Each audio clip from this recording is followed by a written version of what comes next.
Hello दोस्तों, हमारे YouTube channel में आप सभी का स्वागत है। दोस्तों आज है 20 जून और हम डिस्कस करेंगे आज के सभी इंपॉर्टेंट करंट अफेयर्स को। लेकिन चलिए उससे पहले हम कुछ प्रीवियस क्वेश्चंस को देखते हैं, क्योंकि प्रैक्टिस हमारे लिए बहुत ही ज़रूरी है दोस्तों।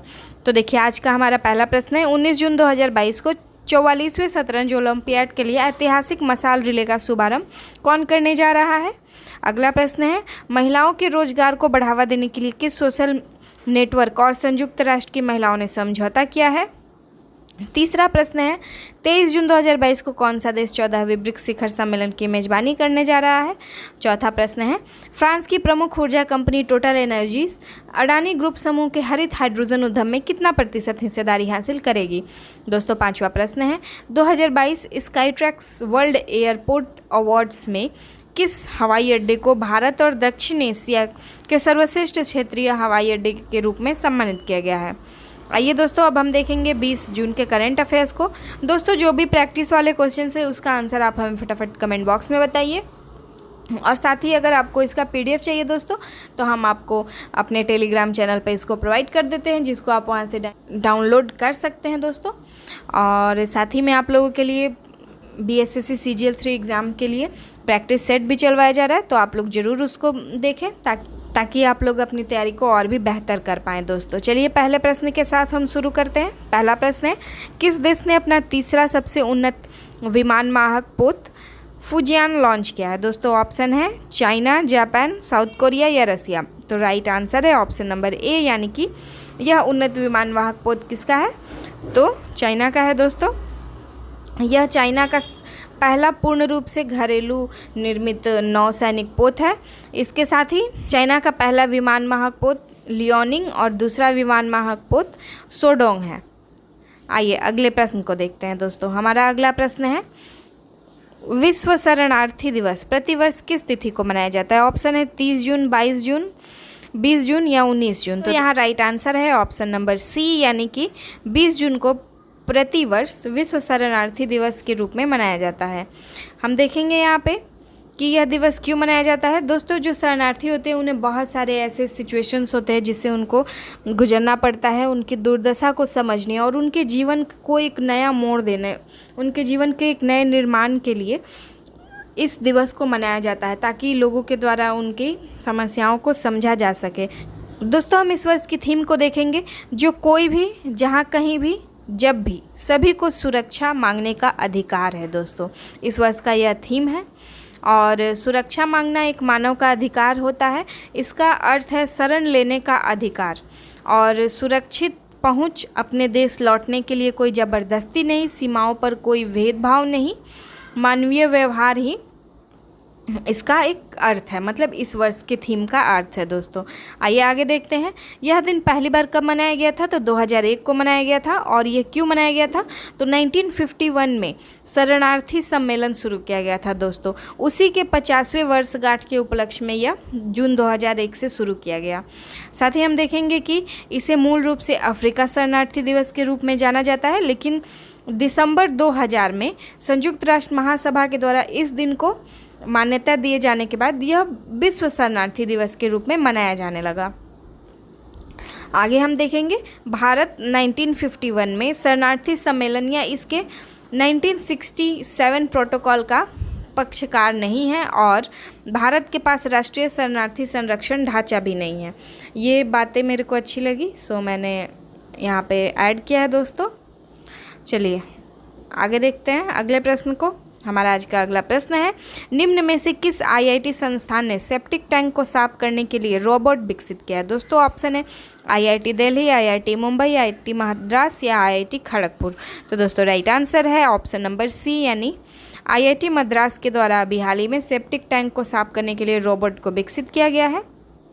हम यहाँ देखेंगे कि सेप्टिक टैंक के हेल्प से किसी भी मानव का हेल्प नहीं लिया जाएगा और पूरी तरह से रोबोट से इसको किया जाएगा। और जहाँ तक देखा जाए तो इसकी बहुत ही ज़्यादा ज़रूरत है दोस्तों, क्योंकि ऐसे लोगों को इस तरह के काम करवाना बहुत ही गलत चीज़ें हो जाती हैं। अगर हम देखें तो इसको तमिलनाडु में पहली बार तैनात किया जाएगा। दोस्तों हम कुछ इससे इम्पॉर्टेंट पॉइंट्स को देखते हैं इससे रिलेटेड। पहला पॉइंट हम देखेंगे कि यह एक बहुत ही हीनियस प्रथा बोल सकते हैं एक तरह का। और यह कानूनी तौर पे कब बंद किया गया, तो सभी रूपों में मैनुअल स्क्वेंजर्स और उनके पुनर्वास अधिनियम 2013 के रूप में इसे रोजगार के रूप में पूरी तरह से प्रतिबंधित कर दिया गया। लेकिन हाथ से मैला ढोने वाले लोगों के रोजगार को 1993 में ही गैरकानूनी रूप से बैन कर दिया गया था दोस्तों। इसमें हम अगर आंकड़े देखें तो अभी भी इसमें जितने भी लोग लगे हुए हैं उनमें करीब 97% लोग दलित हैं दोस्तों। और साथ ही सामाजिक न्याय मंत्रालय के द्वारा एक सर्वेक्षण किया गया जिसमें अभी भी देश में 58,098 लोग इस काम से जुड़े हुए हैं दोस्तों। इससे पहले जब संसद में इनसे रिलेटेड डेटाज मांगे गए थे तो सामाजिक मंत्रालय के द्वारा कहा गया था कि इनसे रिलेटेड ऐसा कोई डेटा नहीं है, क्योंकि इनको ऐसा काम करने के लिए 2013 से ही बैन कर दिया गया था। लेकिन फिर दिसंबर 2021 में इनके द्वारा एक डेटा पेश किया गया जिसमें यह बताया गया दोस्तों, जितने भी लोगों को मैनुअल एक्सपेंजर्स के रूप में पहचान की गई है उनमें से सिर्फ 43,797 लोगों को जाति से संबंधित आंकड़े उपलब्ध हुए हैं, जिसमें से 97% लोग दलित यानी अनुसूचित जाति से संबंधित हैं और इसके अलावा 421 लोग अनुसूचित जाति से और 351 लोग अन्य वर्गों से संबंधित हैं दोस्तों। जो मैला ढोने से संबंधित प्रथा को अंत करने वाली एक संस्था है, उस संस्था ने ऐसा रिपोर्ट पब्लिश किया कि 7.7 लोग को नाले और गटर साफ़ करने के लिए उसके अंदर डाल दिया जाता है, मतलब उनको भेजा जाता है,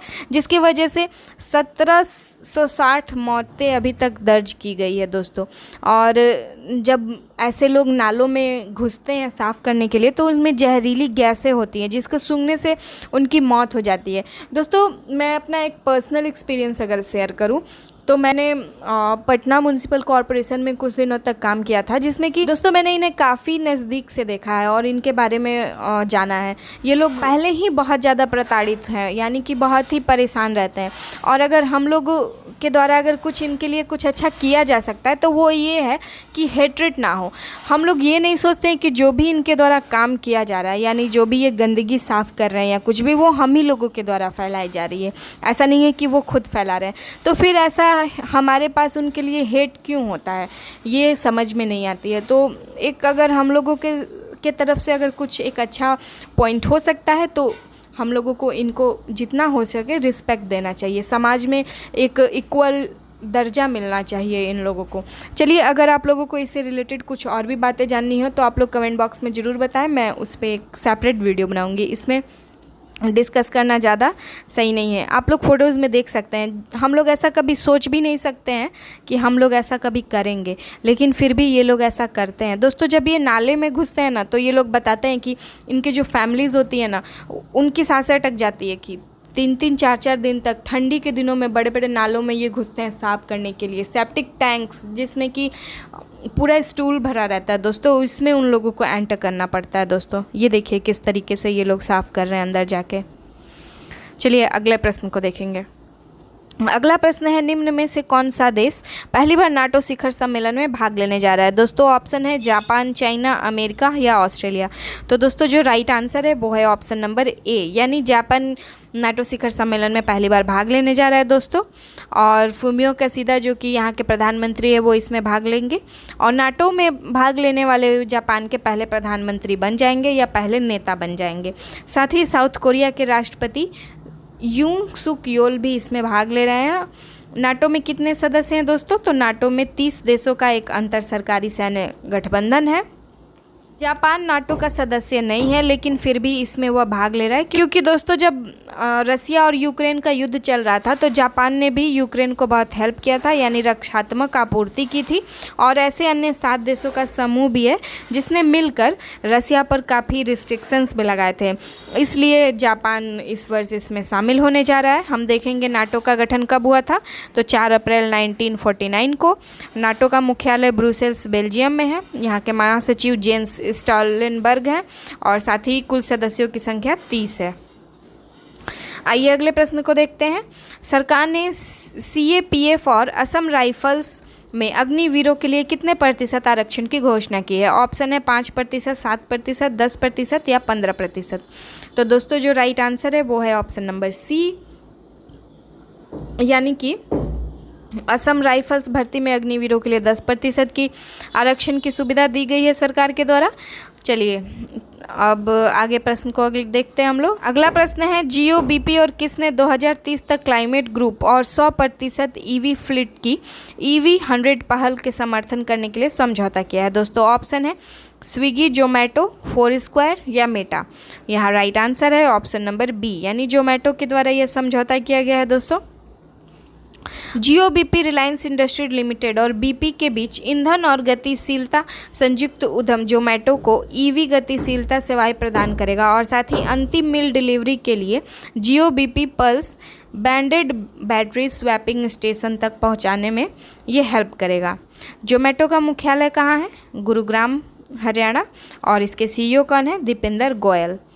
आइए आगे देखते हैं अगले प्रश्न को। हमारा आज का अगला प्रश्न है निम्न में से किस अंतर्राष्ट्रीय बैंक ने भारत में स्टार्टअप्स को 250 मिलियन अमेरिकी डॉलर उधार देने की घोषणा की है? दोस्तों ऑप्शन है capital one, bank of America, HSBC India या फिर बैंक ऑफ चाइना लिमिटेड। तो दोस्तों जो राइट आंसर है वो है ऑप्शन नंबर सी, यानी कि HSBC इंडिया ने भारत में 250 मिलियन अमेरिकी डॉलर उधार देने की घोषणा की है।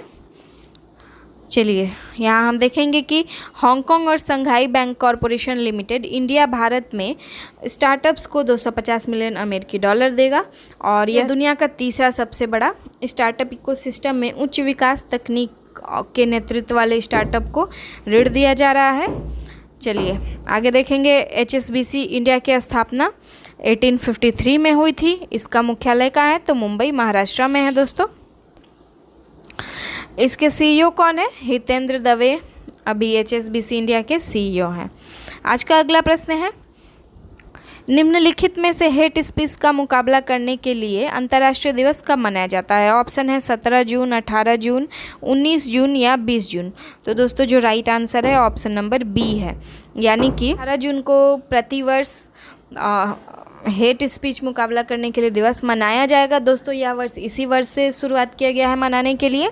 दोस्तों अगर हम हेट स्पीच के डिफिनीसन के बारे में बात करें तो संयुक्त राष्ट्र के अकॉर्डिंग इसका मतलब यह होता है कि किसी भी धर्म, जाति, राष्ट्रीयता, नस्ल, रंग, वंश, लिंग या फिर अन्य पहचान करने वाले जो कोई भी कारक होते हैं उसके आधार पर किसी भी व्यक्ति या समूह पर हमला करना या भेदभाव करना ही हेट स्पीच होता है। दोस्तों हम देखेंगे आज जुलाई 2021 में संयुक्त राष्ट्र महासभा ने दुनिया भर में अभद्र भाषा के प्रसार और विस्तार पर वैश्विक चिंताओं पर प्रकाश डाला और अभद्र भाषा का मुकाबला करने में अंतरधार्मिक और अंतर सांस्कृतिक संवाद और सहिष्णुता को बढ़ावा देने के लिए एक प्रस्ताव को अपनाया है।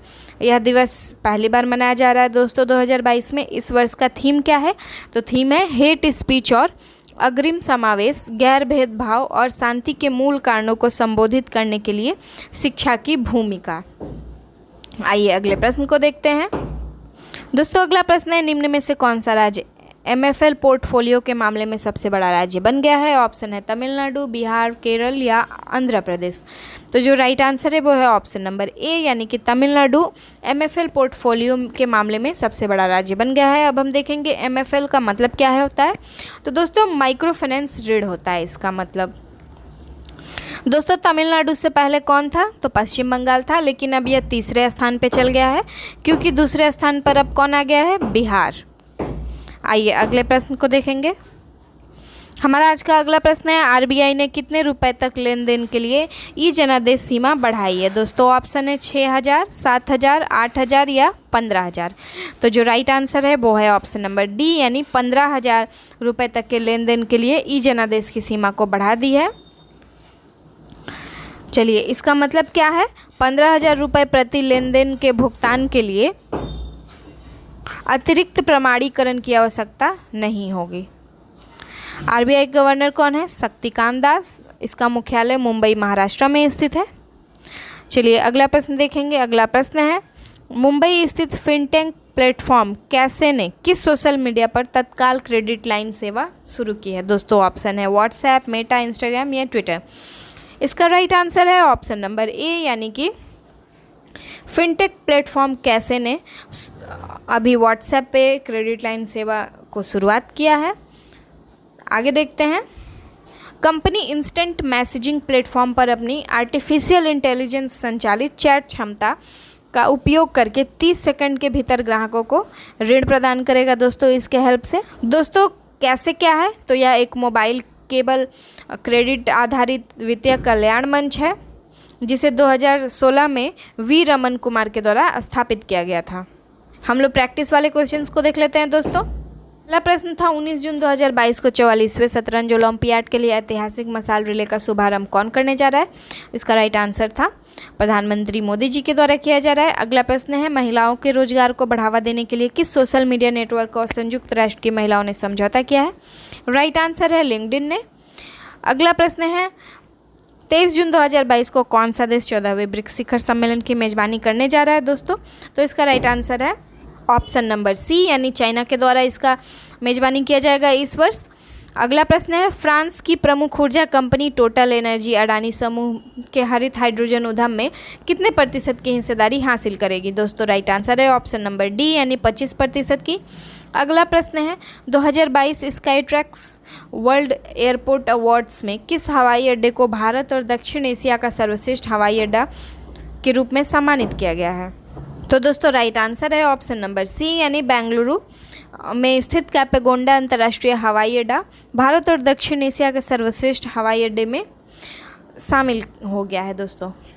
तो दोस्तों आज के करंट अफेयर्स आपको कैसा लगा हमें कमेंट बॉक्स में ज़रूर बताइएगा। अगर पसंद आए तो आप लाइक करिएगा और अपने दोस्तों के साथ इसको शेयर भी करिएगा। दोस्तों हमारे चैनल को सब्सक्राइब करिए ताकि अगर हमारे द्वारा कोई भी वीडियो बनाया जाता है तो सबसे पहले आपके पास पहुँचे दोस्तों। तो चलिए दोस्तों, तब तक के लिए धन्यवाद।